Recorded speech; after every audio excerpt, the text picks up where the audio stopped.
write lab reports for this class, I really want you thinking about what the point of the lab is. I'm not as interested in format or making it look fancy. I'm interested in you understanding why we did it. I generally only ask you to answer 3 questions.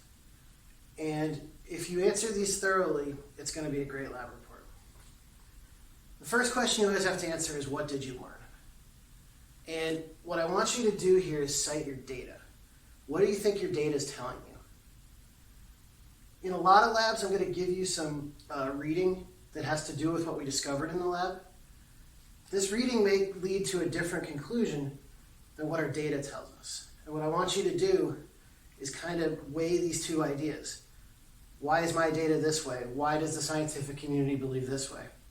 If you've taken a history class, it's almost like a document-based question where you're weighing different sources and trying to decide on their relative merits. Every lab we do is going to have error. Error doesn't mean Johnny can't do math or Susie tripped while we were measuring it. Error means that when you take a measurement, you're always trying to make a decision on how precise and accurate you can be. If you measure with some rulers, you can't be any more accurate than, say, 1/2 centimeter. Other rulers go down to the millimeter. If you're using things like microscopes and stuff, you might be able to get down to the micrometer. So error is just how much uncertainty does the way I measured it give. The third question is, how would you improve the lab to address the error?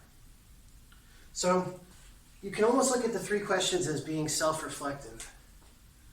You go through, you try to figure out what your data taught you, how this fits with the current understanding of science. And if the 2 are in conflict, you try to ask yourself, could any error have led to that conflict? Then for each error source you identify, you then ask, what could I do to do this better? If you were actually doing this in a scientific lab, you wouldn't leave conflicting results alone. You would go back and redo it until you were satisfied with what the answer was. We usually won't do that, but I'd like you thinking of how you would.